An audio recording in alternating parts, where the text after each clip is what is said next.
Hello viewers, আজ আমি তোমাদের ক্লাস 5-এর বাংলা বিষয়ের প্রশ্নবিচিত্র রায় মার্টিন প্রশ্নবিচিত্র 2025-এর দ্বিতীয় নাম্বার সেটটি করে দেখাবো। এর আগের দিন আমি তোমাদের প্রথম সেটটি করে দেখিয়েছিলাম। আজ আমি তোমাদের দ্বিতীয় সেটটি করে দেখাবো। একের দাগের সঠিক উত্তরটি নির্বাচন করো। একের একে কি বলেছে? ধনায় চাক দেখতে পায় কোন গাছে হবে? গরান গাছে।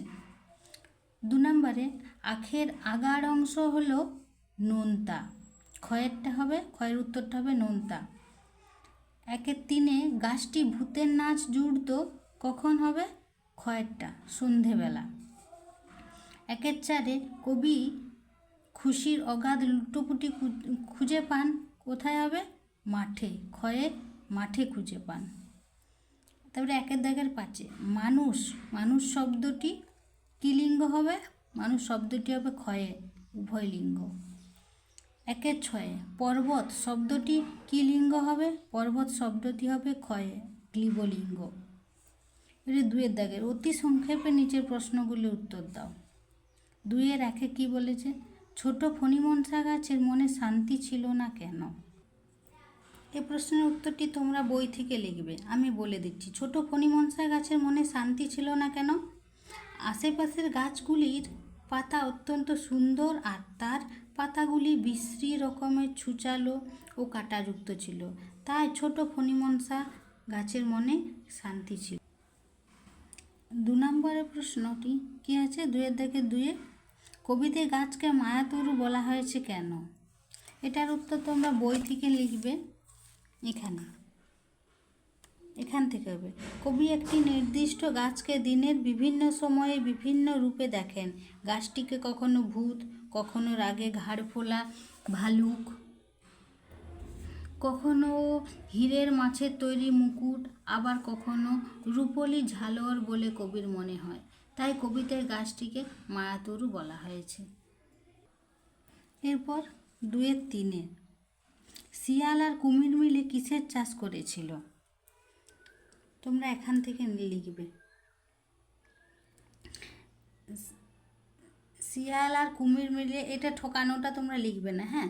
শিয়াল আর কুমির মিলে প্রথমে আলু, দ্বিতীয়বারে ধান এবং শেষে আখ চাষ করেছিল। এরপর 2-এর 4-এ ভগবানের প্রাসাদে পৌঁছে ব্যাঙ কী দেখলো? তোমরা এখান থেকে লিখবে। ভগবানের প্রাসাদে পৌঁছে ব্যাঙ দেখলো যে সেখানে নানান ভোজ ও আনন্দ উৎসবে ব্যস্ত, তাদের স্ত্রী ও মন্ত্রীরা মহানন্দ করছে। এরপর 5-এর পালিয়ে গেল অনেক দূরে, কে পালিয়ে গেল? পালিয়ে সে কোথায় গেল? তোমরা এখান থেকে লিখবে। পালিয়ে গেল অনেক দূরে, কে পালিয়ে গেল? মৈত্রেয়ী দেবী রচিত ঝড় কবিতা থেকে নেওয়া উদ্ধৃতি। পংক্তিটিতে কবি ঝড়ের পালিয়ে যাওয়ার কথা বলেছেন। এবারে পালিয়ে সে কোথায় গেল? সমস্ত অঞ্চলটা ঘুরে ঝড় অনেক দূরে 7 সাগরের পারে পালিয়ে গেল। এরপর 2-এর 6-এ টিকা লিখো। একে কি আছে? ট্যাক। 2-এর শেষে ট্যাক, ট্যাকটা তোমরা এখান থেকে লিখবে। ট্যাক উৎস লিখবে শিবশঙ্কর মিত্রের মধু আনতে বাঘের মুখে শীর্ষক রচনাংশ থেকে ট্যাক শব্দটি গৃহীত। প্রসঙ্গ কি লিখবে? ধনাই, আরজান ও কফিল মধুর কলসি নিয়ে বনের পথে যেতে যেতে তাদের সামনে ট্যাক দেখতে পেয়েছিল। ব্যাখ্যাটা কি লিখবে? দুটো ছোট নদী একসঙ্গে মিলিত হওয়ার ফলে যে ত্রিভুজ খণ্ড তৈরি করে, সেই ত্রিভুজের ন্যায় জমির শীর্ষদেশকে ট্যাক বলে। আর কি আছে? শীষে, শীষেটাও কি লিখবে তোমরা? এটাও উৎসটা একই, শিবশঙ্কর মিত্রের মধু আনতে বাঘের মুখে শীর্ষক রচনাংশ থেকে শীর্ষে শব্দটি গৃহীত হয়েছে। এটারও প্রসঙ্গটা কি? ধনায়, আরজান ও কফিল বনের পথে চলার সময় ধনাই বাকি দুজনের থেকে খানিকটা এগিয়ে গেলে তার সামনে আসে 3-4 হাত চওড়া একটা শীষে। ব্যাখ্যাটা কি লিখবে?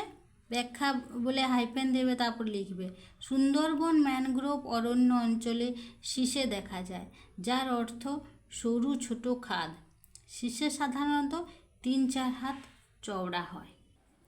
এর পরের প্রশ্ন কি আছে 3-এর দাগে? 3-এর দিকে আগে বচন কাকে বলে? বচন কত প্রকার, একটি করে উদাহরণ দাও। তোমরা এখানটা লিখবে বচন কাকে বলে? যে রূপের সাহায্যে গণনাযোগ্য জীব বা জড়বস্তুর সংখ্যা এক না একের বেশি, অর্থাৎ সেই বিশেষ্য বা সর্বনাম পদের সংখ্যা বোঝায়, তাকে বলা হয় বচন। যেমন কি বই, ফুল, ফল, পাখি, আমি ইত্যাদি। আর বচন কত প্রকারের হয়? বচন হচ্ছে 2 প্রকার, এক বচন এবং বহু বচন। এর পরের প্রশ্ন কি আছে 3-এর 2-এ লিঙ্গ পরিবর্তন করো। গায়ক, গায়ক কি লিখবে? গায়ক, গায়িকা। কবি, মহিলা কবি। কন্যা, পুত্র, কন্যা। সাহেব, ম্যাম। 2-এর প্রশ্নপত্র এখানে শেষ হচ্ছে। চিঠিগুলো তো পরে তোমরা লিখে নেবে। আজ এখানে শেষ হলো। পরের প্রশ্নপত্রটা থাকবে পরবর্তী ভিডিওতে, এটা একবার দেখে নাও। আর যারা চ্যানেলটি এখনও সাবস্ক্রাইব করোনি তারা চ্যানেলটি সাবস্ক্রাইব করে নেবে। আর যদি কোনো প্রশ্ন তোমাদের ডাউট থাকে তাহলে ইনবক্সে তোমরা আমাকে লিখে পাঠাবে।